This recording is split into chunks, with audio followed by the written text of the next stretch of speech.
ទាំងបងប្អូនយើងដែលចូលរួមទស្សនាតាម channel YouTube ឃើញច្រើនមែនតើសំណួរទី1របស់ខ្ញុំយើងដឹងហើយថាបច្ចុប្បន្នក្រុមបិសាចក្រហមបានបញ្ចប់រដូវកាលហើយដោយបើស្ថិតនៅចំណាត់ថ្នាក់លេខ17បាទនៅក្នុងក្របខ័ណ្ឌ English Premier League អូ15បាទនៅក្នុងក្របខ័ណ្ឌ English Premier League ចំពោះបងទាំងពីរតើបងមើលឃើញថាតើកីឡាកររបស់ក្រុមបិសាចក្រហមមួយណាដែលមើលទៅមានភាពលេចធ្លោជាងគេបាទសម្រាប់រដូវកាលដែលបានបញ្ចប់ហើយមួយណាដែលមិនល្អតទៅសោះបាទសម្រាប់រដូវកាល2024-2025នេះសម្រាប់ទស្សនៈរបស់ខ្ញុំនិយាយជារួមវាអាចនឹងមានអ្នកដែលអន់បំផុតអ្នកដែលល្អបំផុតប៉ុន្តែបើយើងលេងជាធីមគេមិនសូវគិតអញ្ចឹងទេប៉ុន្តែបើភ្នែកយើងអ្នកមើលយើងឃើញកីឡាករដែលខ្វះគុណភាពបើយើងនិយាយពីខ្វះគុណភាពគឺតំបន់ខ្សែប្រយុទ្ធនឹងឯងបាទគឺរាល់ការប្រកួតឱកាសសុទ្ធមានឱកាសសម្រុកមានប៉ុន្តែมันអាចមានលទ្ធភាពក្នុងការរកគ្រាប់បាល់បានយើងឃើញថា Rasmus Hojlund គឺសុទ្ធបាន4គ្រាប់ទេនៅ Premier League បាទ30ប្រមាណប្រកួតសឹងតែបង្ហាញខ្លួនស្ទើរតែពេញមួយរដូវកាលបាទរកបានតែ4គ្រាប់ទេ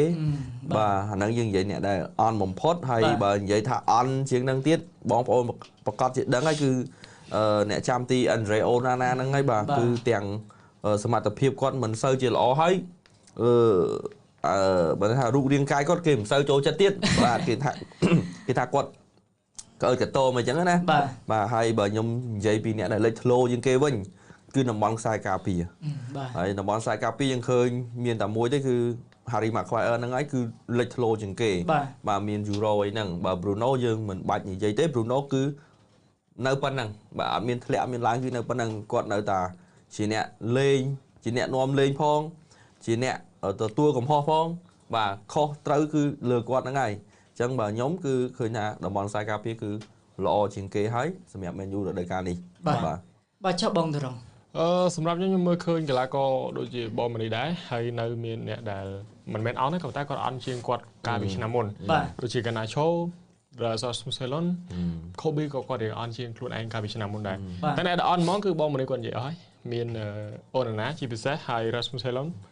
ក៏ជាកីឡាករដែលយើងរាប់ថាអន់ម្នាក់ដែរបាទហើយបាទអ្នកដែលលេចធ្លោនឹងខ្ញុំសម្រាប់ខ្ញុំគិតហ្មងរដូវកាលនេះគឺអាម៉ាត់នេះសម្រាប់ខ្ញុំអាម៉ាត់គាត់មិនដែលមានរដូវកាលល្អបែបនេះទេនេះគាត់របួសផងអាម៉ាត់នៅគ្រប់កម្មវិធីទាំងអស់ហើយបើនៅអឺរ៉ុបខ្ញុំគិតថា Casemiro បាទគាត់ល្អនៅពីអឺរ៉ុបប្រហែលប្រកួតនេះ10ប្រកួតជាងនេះហើយអ្វីដែលខ្ញុំមើលឃើញពីកីឡាករបាទយើងបងប្អូនខ្ញុំក៏អត់សូវចាប់អារម្មណ៍ខ្ញុំសម្រាប់ខ្ញុំចុចយក Ugarte បាទ Ugarte គូគាត់កម្រ error មែនតើ Bruno 3ប្រកួតចុងក្រោយរាប់តាំង final ដែរបោះតាបាល់ឲ្យគេទេបាទក៏ប៉ុន្តែដូចបងនិយាយវិញអញ្ចឹងអ្នកណាគេមានបន្ទុកច្រើនជាងគេនៅបិសាចក្រហម Bruno អញ្ចឹងយើងមិនចង់និយាយពីគាត់ប្រហែលទេហើយគឺខ្ញុំមានតែប៉ុណ្្នឹងព្រោះថាมันមានឡើងมันមានចុះអីច្រើនទេក៏ព្រោះថាកីឡាករទាំងអស់គាត់លេងបាន role គាត់លេងតួនាទីរបស់គាត់បានល្អរៀងខ្លួនអញ្ចឹងពិបាកប្រៀបមែនតើបើឲ្យខ្ញុំចុចយកខ្ញុំចុចយកអាម៉ាត់ហើយព្រោះខ្ញុំមិនដែលឃើញអាម៉ាត់លេងល្អបែបនេះទេបាទគឺប៉ុណ្្នឹងបាទខ្ញុំក៏មិនខុសអីបងដូចបងទាំងពីរដែរតាក់ទងទៅមើលការកីឡាករល្អគឺខ្ញុំឃើញ Harry Maguire គឺគាត់ព្យាយាមកែប្រែកំហុសរបស់គាត់គឺបានល្អច្រើនមែនទែនបើយើងប្រៀបធៀបទៅនឹងរដូវកាលមុនណាគឺគាត់ថាសាងកេរ្តិ៍ឈ្មោះរបស់គាត់មកវិញតាក់ទងទៅនឹងអាម៉ាត់ក៏ខ្ញុំមើលឃើញបច្ចុប្បន្នគឺកំពុងតែលេចធ្លោខ្លាំងដែរគឺគាត់តួយ៉ាងការប្រកួតដែល Pasper គឺគាត់មានឱកាសទាញចូលក្នុងតំបន់ថាគ្រោះថ្នាក់ច្រើនមែនទែនហើយអ្វីដែលខ្ញុំមើលឃើញកីឡាករដែលមិនបង្ហាញទម្រង់លេងមិនបានល្អដូចដល់បងដែរដូចគ្នាហ្នឹងគឺ Xerxes និង Hojlund បាទកីឡាករទាំងពីរហ្នឹងគឺសឹងតែអត់ឱកាសក្នុងការរកគ្រាប់បាល់ទេបាទហើយចុះបើបងប្អូនយើងវិញគិតថាកីឡាករណាដែលបងប្អូនយើងពេញចិត្តបើគិតថាកីឡាករណាដែលថាបង្ហាញទម្រង់លេងមិនសូវល្អកុំភ្លេចជួយ comment ប្រាប់ម្នាក់មួយផងបាទខ្ញុំចូលទៅដល់សំណួរទី2ចំពោះបើរដូវកាលដំបូងរបស់លោក Robin Amrin តើបងមើលឃើញថាលោក Robin Amrin មកជួយអ្វីខ្លះដល់បិសាចក្រហមហើយធ្វើឲ្យបិសាចក្រហមមានចំណុចកែប្រែអីខ្លះបើយើងប្រៀបធៀបទៅនឹងចំនួនរបស់លោក Erik ten Hag ឬក៏ចំនួនមុនលោក Erik ten Hag លោក Ole Gunnar Solskjaer បាទអញ្ចឹងបងមើលឃើញចំណុចអីខ្លះដែរសម្រាប់លោក Robin Amrin គាត់មកបានពាក់កណ្ដាលបាទអញ្ចឹងបើនិយាយថាគាត់ជួយមិនមានជួយអីដែរហើយក៏មិនមានអីប្លែកដែរអ្វីដែលគាត់ប្លែកនោះគឺបំបីកំណត់ត្រាមិនល្អច្រើនបាទក្លឹបគឺលេង mình chén kê Trâu và lên mình chén kê bởi vậy vì riêng ở nó bong ổn cứ đang ngày vận tải bởi vì tôi sẽ bỏ nhóm nhưng khơi lục Robin làm đến cứ mỏ cài còn cài cho ra mình tên còn cài tăng vì vị này nó không club tụm lọp à cọ rồi bỏ là có tụm lọp chặt chặt này mình so vì crew môn và này crew môn mình sơi chỉ upper mình men quạt tụm lọp cọ tế hay ở vậy để quạt mau nó cứ quạt vô propon bay buôn bay vô mà đạn nó menu quạt đăng hai tha cái là có tiền mình đáp mình sầm rọp luôn chỉ môi nằng bay buôn bay tê bẩn tái quạt mình plap đô not cầm nứt bỏ quạt tê quạt nơi tại bẩn to bà vô bay buôn bay vô một đạn này menu chẳng ở đây để nhóm khơi cứ là có tiền cứ trăng chương phăng bỏ quạt bạn này tha nẹt lên mình cao cứ bà rong đôi khi chia sẻ cứ nẹt đầy lên mình cao đôi chia watermill để quạt máu quạt bàn chùm rụt deadwood bạn này thà chơi bốc chào cho đôi chia Rashford Jordan Sancho bà Sancho đôi chỉ tranh cho nó lục thèn hạt thế bà Anthony bà còn chùm rụt cháo nè hay quạt một du chôn màu vinh trán chẳng tẹt to năng lục tùm rong rồi bao lô Robin Amrin nhưng khơi tha sự mẹp nhóm bên chặt quát và tôi chỉ là tập Paul mình lõ chip sẽ cứ cả tranh Spurs còn tay còn dương tại sao còn đái còn chui ở menu lại từ final hay lên bởi dương cũng kết pi phần túa na nhưng kết pi ở vậy để con park rom khăng quát Chelsea Man City còn tục Liverpool ban còn Chelsea Arsenal còn tục Arsenal còn tranh Arsenal đây chẳng quát miền ca to đây một cái đấy so p đây là có để miền nước xa chút bên vậy phía xa mai tới đi nó là lìa lỡ đằng sau lấy đây còn tay con ở tập tục bàn chẳng tiên từ vinh np đã chọc caประกวด trong bằng nơi English Premier League còn bàn thì dây xong tốt tự can này control còn thà của môi khai mốt này còn bàn một đợt nôm còn snap môi snap pi smile môi mấy snap môi smile pi chạy như chẳng đó nhưng mình chám thế hay còn dễ có thà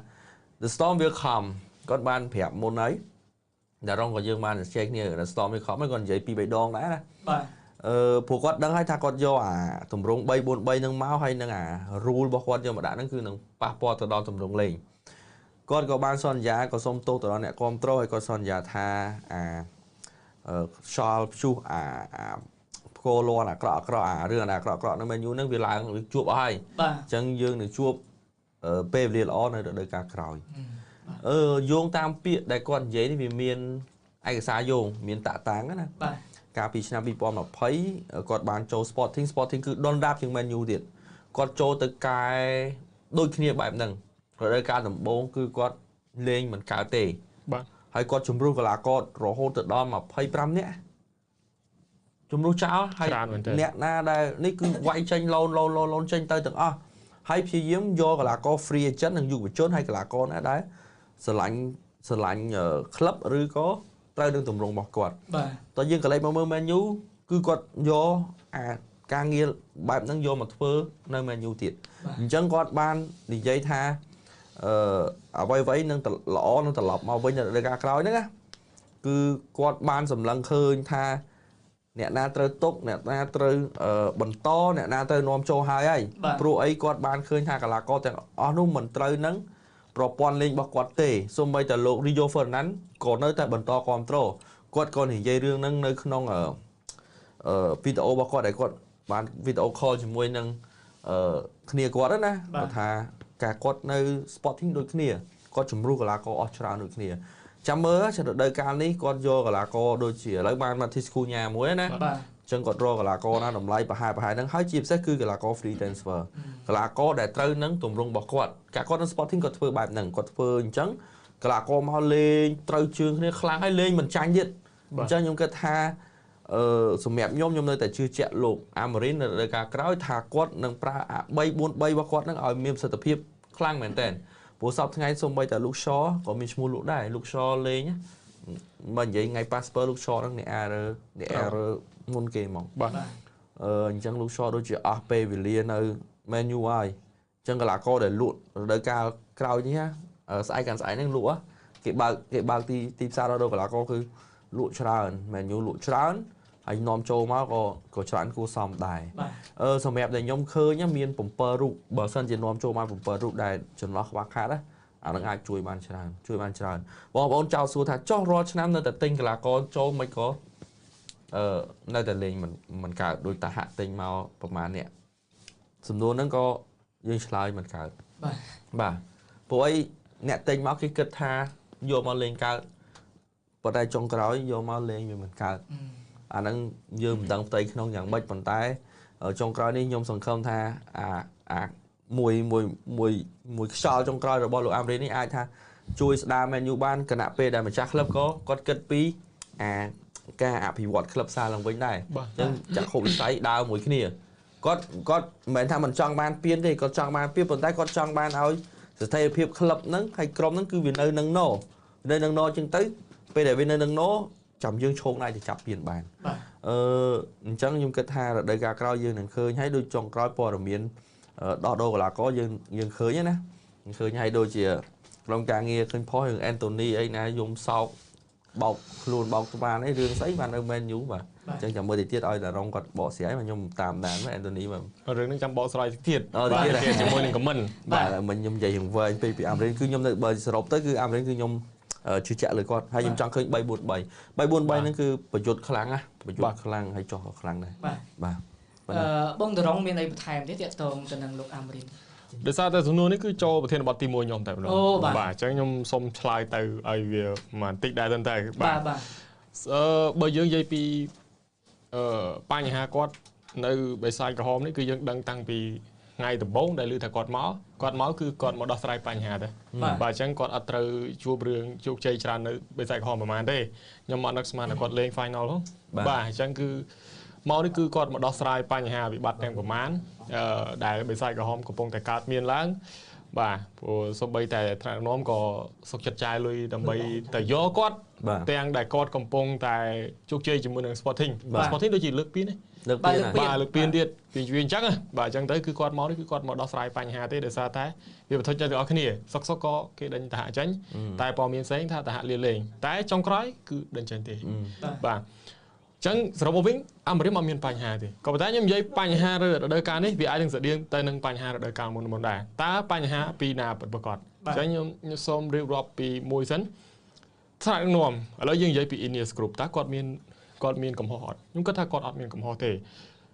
បងប្អូនយើងភាគច្រើនគាត់ថាបើលោកអីតាស្ថិរអារ៉ាប់ល្អបាត់គេចាយលុយពឹបទិញឥឡូវចាយលុយពឹបទិញអីគេទិញខូញ៉ាមួយ62លានផោនបងមលុះគេ deal ទាំងអីថាក្លឹបក្រីក្រដែរយើងមានលុយឲ្យចាយអត់កើតយើងឥឡូវវា logic អត់នៅពេលដែលខ្ញុំចង់បកស្រាយទៅអ្នកគ្រប់គ្រងមួយចំនួនណាវា logic អត់នៅពេលដែលយើងចាយ62លានតែបង់2ដងបាទងាយខាតហើយយើងទៅចាយលើ develop 30លានទៀតយើងមិនមែនអត់លុយទេយើងមានលុយក៏តែយើងចាយអត់កើតអញ្ចឹងបងប្អូនគួរដឹងឡើងហ្នឹងហើយយើងងាកទៅកាន់ Sage Sim ដែលបងប្អូនយើងចង់ឃើញជាម្ចាស់ភាគហ៊ុនធំវិញបើលុយអីគាត់ល្អបាទលុយអីគាត់ក៏បានចាយលុយដែរអត់បានចាយលុយទេអាចនឹងមានបញ្ហាដូចមេធី130ករណីទៀតអញ្ចឹងនេះមិនមែនជាកំហុសរបស់ថ្នាក់ដឹកនាំមួយគាត់ប្រើលុយទាំងអស់គាត់សុខចិត្តកាត់បុគ្គលិកបងនេះក៏តែនិយាយដែរគាត់កាត់បុគ្គលិកគាត់កាត់បន្ថយ bonus ការចំណាយផ្សេងនេះព័ត៌មានចេញមុន2 3ថ្ងៃឈ្នះពាន Europa League ក៏ពិចារណាដែរតើហែអត់ខ្ញុំសួរអត់ហែទេអានេះគាត់តែគេចេញព័ត៌មានតទៅជាមួយនឹងលោកJim Ratcliffe បាទលោក Jim Ratcliffe ទេបើសិនជាឈ្នះក៏អត់ហែមើល FA Cup ឆ្នាំមុនឈ្នះស្ងាត់ឈឹងហុយឡនទៅផឹកស្រាអីមកដល់2ដបថតរូបផុស IG ហើយអត់មានខ្វល់អីទេអញ្ចឹងទៅគឺគាត់មិនមែនជាកំហុសរបស់គាត់ទេបើសម្រាប់ថ្នាក់ដឹកនាំព្រោះគាត់ចាយលុយច្រើនណាស់មិនទាន់ចំណេញសូម្បីតែមួយកាក់ម៉ាស៊ីនទេគឺមានតែអស់ហើយតាមព័ត៌មានគឺគាត់អស់ចិត្តប្រាក់ច្រើនមែនទែននៅក្នុងឆ្នាំនេះនៅពេលដែលគាត់ចូលកាន់កាប់បេសាយក្រហមភ្លាមគឺជីមរ៉ាក្លីបានថាគាត់ដកលុយពីហាប៉ៅដកលុយពី network គាត់គឺអស់ច្រើនសម្រាប់ការចំណាយទៅលើបេសាយក្រហមចុះទៅរងទៅឆ្នាំក្រោយទៀតតែកំហុសរបស់គាត់នៅតែណាខ្ញុំឃើញកំហុសរបស់គាត់មួយនឹងគឺកំហុសរបស់ក្រុមការងារគាត់ទេក៏ប៉ុន្តែយើងក៏មិនអាចចោទបានថាកំហុសសុទ្ធសាធដែរគឺតាក់ទងជាមួយនឹងកីឡាករនិងគ្រូវិញបាទឥឡូវយើងមើលឃើញណាកីឡាករនិងគ្រូវាប្រតិកីឡាគ្នាហេតុអីដឹងថាមកនិយាយមិនចឹងទិញកីឡាកររហូតតែលក្ខកើតទេកំហុសរបស់បេសាយក្រហមគឺទិញកីឡាករនេះឲ្យគ្រូនោះប្រើតែហាក់ទិញកីឡាករឲ្យតារីមប្រើបាទហើយកីឡាករ គាត់លេងល្អទិញសុកគាត់លេងមិនកើតបើគ្រូដែលទិញគាត់មកហ្នឹងមិនបាននៅយូរប៉ុណ្ណឹងបាទអាចនិយាយបានថាថ្នាក់ក្នុងបេសាយក្រហមគាត់មានកំហុសនៅពេលដែលគាត់ក្រដេញTen Hagចេញពេកក្រដេញនៅពេលដែលទិញកីឡាករដែលគាត់ចង់បានឲ្យបានដេញគាត់ចេញចុះមុនពេលដែលទិញហ្នឹងមិនដេញគាត់ទៅហើយទៅឲ្យអ្នកដែលក្រោយមកទិញកីឡាករមកឥឡូវចាប់ផ្ដើមទៀតអាមេរិកគាត់ឆឹងទិញកីឡាករគាត់វិញឃើញទេបើតែហាក់នៅគាត់ចង់ទិញឃុញហាត់គាត់លេងអត់ត្រូវទម្រង់គាត់ប៉ុណ្ណឹងអញ្ចឹងការទិញកីឡាករនេះក្នុងរជ្ជកាលគ្រូនេះឲ្យគ្រូនោះប្រើវាជាបញ្ហាខ្លាំងណាស់នេះហើយបាទខ្ញុំនិយាយថាជាបញ្ហារបស់ក្រុមការងាររបស់លោកជីមបន្តិចហ្នឹងកីឡាករគាត់ល្អហើយគាត់អត់មានបញ្ហាទេតែដល់ពេលតែទិញមកឲ្យតារីមលេងតារីមគាត់អត់ដឹងមិនដែរអញ្ចឹងក៏វាមានបញ្ហាទាំងអស់គ្នាអញ្ចឹងកន្លែងនេះយើងនិយាយដល់គ្រូវិញគ្រូជាបញ្ហាអត់ទេ Ten Hag ប្រើកីឡាកររបស់អូឡេបាទអាមេរិកប្រើកីឡាកររបស់ Ten Hag ហើយរកទម្រង់នេះណាហើយបងប្អូនយើងគាត់ថាកាលដូរ3 4 3ចោលយើងធំនិយាយហើយយកកីឡាករមកតម្រូវទម្រង់មិនមែនយកទម្រង់ទៅតម្រូវកីឡាករទេដូច្នេះហើយបេសាយក្រហមគឺគ្មានថ្ងៃនឹងទៅមុខរួចទេបើសិនជានៅតែបន្តបែបនេះអញ្ចឹងកាលពី Ten Hag បើសិនជាដេញតាំងពីយូរបើសិនជាជ្រុលដល់ឲ្យគាត់ទិញកីឡាករឬគាត់ចង់បានហើយគួរណាស់តែនៅចប់រដូវកាលនេះសិនទើបមើលឃើញហើយអ្វីដែលយើងឃើញពីគ្រូមុនគឺពិតជាខុសគ្នាឆ្ងាយមែនទែនអត់